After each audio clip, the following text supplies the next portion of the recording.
Kasi kung ano yung maalala ng tiyan, naaalala ng puso at ng isa parate. Di ba? Kaya nga meron tayong binabalik-balikan parate na mga dishes. And para sa akin, syempre, very memorable nung unang beses ako nilutuan ni Maria ng kanyang menudo. Dahil ano yan, yung recipe pa yan ng kanyang lola.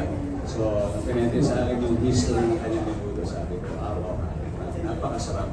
Kaya yun yung parati kong nire-request. So naalala na siya, so naalala parati ng isip at puso na parang hindi makakalimutan. Thanks for that. And kanina sinabi ni Sir Eric na merong ding-dong budol. Tama ba? Pero ikaw ba, if you can add a dish named after you, what would it be and why? Oh, okay. Bukod sa nuts, bukod sa nuts. Ako, doon ako sa mga existing. And I'd go with crisp chol, of course.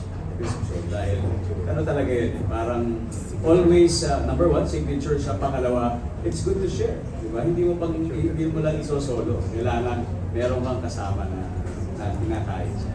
And syempre, malinam na, crispy, and masarap. And ito po, as a family man, what's your idea of a perfect meal experience? Of course, sharing it with the ones you love. Kahit once a day, yan ang pinakamahalaga.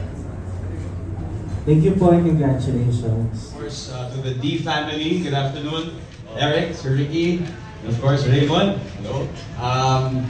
Congratulations, una-una sa Mesa Group because sabi nga ni Eric, yung mission of going to the road to 100 is finally happening, hopefully by end of the year.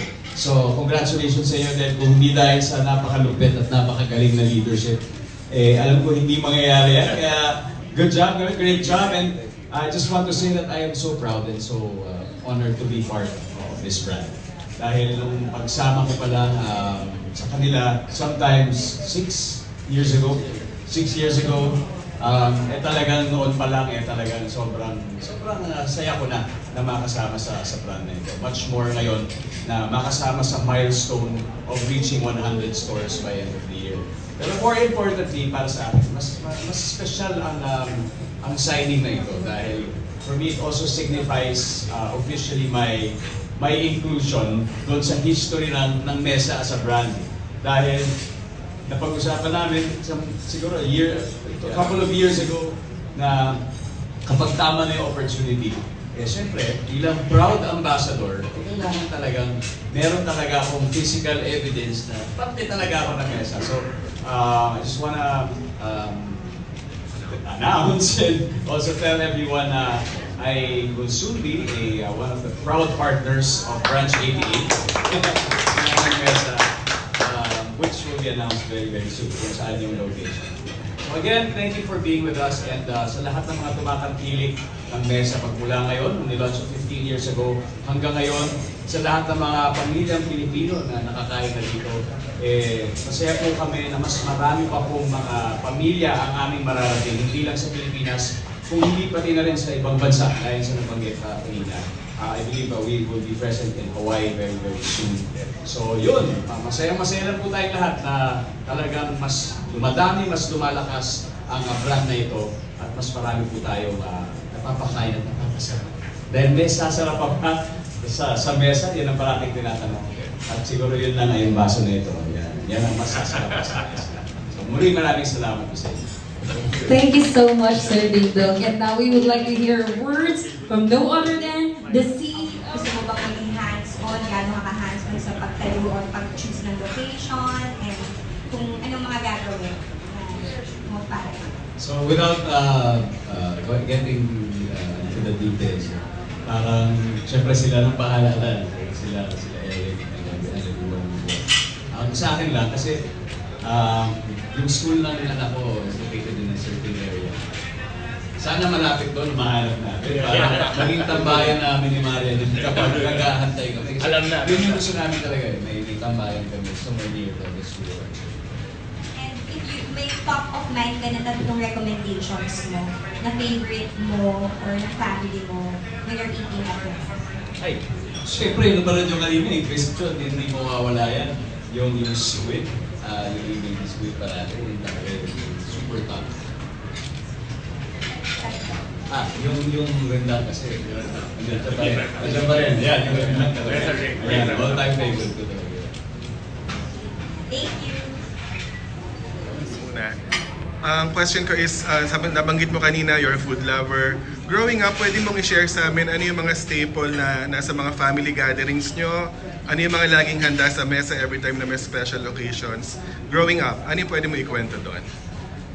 Siguro, kapag may mga special occasions, yung mga basic para, siyempre, yung mga lechon, hindi mawawala yan. Pero yung mga parate na lang siguro, like every Friday, siguro karamihan sa ating mga Pinoy, fish, tsaka munggo, pag Friday. Tapos pag Sunday, nilaga. Diba? Yan yung mga talagang Filipino dishes na hindi mawawala weekly sa amin. So yun yung mga hindi ko makakalimutan. Lahat yung luto na natin.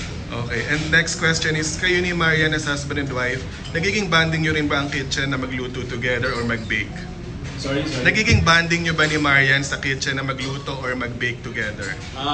Well, nagiging bonding siya dahil bihira siya mangyari. Okay. So kung mangyari yun, talagang special occasion talaga yun. Okay, thank you Ding Dong, thank you.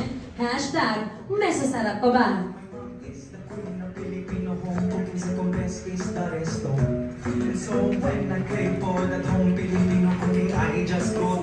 Our sights on our hashtag Road to 100 Vision and Beyond. And there you have it, ladies and gentlemen. It is now official. Ding Dong Dantes remains our brand ambassador. As we witness this signing, let's take a moment to reflect on what this partnership means. Ding Dong Dantes has been a vital part of the Mesa family, bringing warmth, authenticity, and a deep love for Filipino cuisine to everyone. So far, we have here the Christian Mesa's House Specialty Awarded Best Christian in the World by Taste at Last. And next, Chicken Binaco, one of Mesa's best sellers, awarded